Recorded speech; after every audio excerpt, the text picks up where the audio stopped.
হ্যাঁ আম্মু, খাবারটা খেয়ে নিছি। হ্যাঁ হ্যাঁ, খুব মজা হয়েছে। এ ওয়েটার, এদিকে আসো। জি স্যার, কি লাগবে? 3টা চিকেন পাস্তা নিয়ে আসো। জি স্যার। যাও। এই খাবারটার কি করা যায়? কি আর করবি, ফেলে দিই। ঠিক আছে।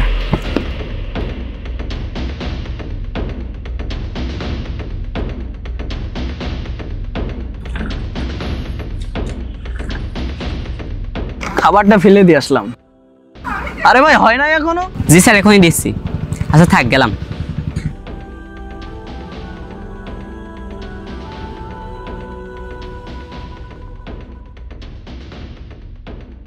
এই ঝিনাইদহ শহরে এই রিভার গার্ডেনে বেস্ট চিকেন পাস্তা পাওয়া যায়, বুঝলি?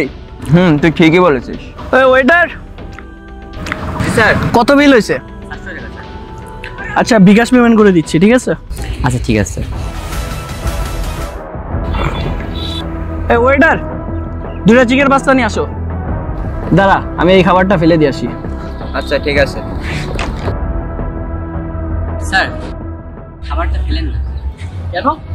আপনার খাবারের বদলে আমরা চিকেন পাস্তা আপনাকে ফ্রিতে দেবো। ও আচ্ছা, এটা তো আমারই লাভ। আচ্ছা, এই নেন।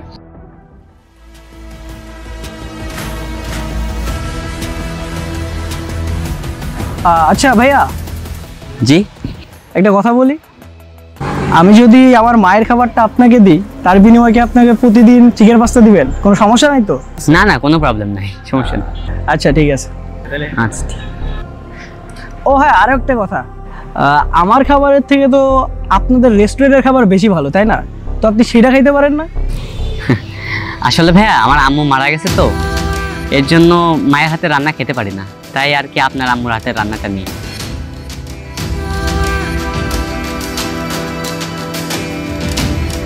ও আচ্ছা, ঠিক আছে ভাইয়া, আবার পরে দেখা হবে।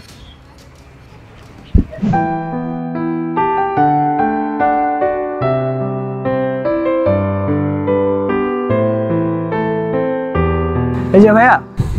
আমি স্যার? জি আপনি? কি পাস্তা নিয়ে আসবো স্যার? না, আজকে আমি আমার মায়ের হাতের রান্নার খাবার খাবো।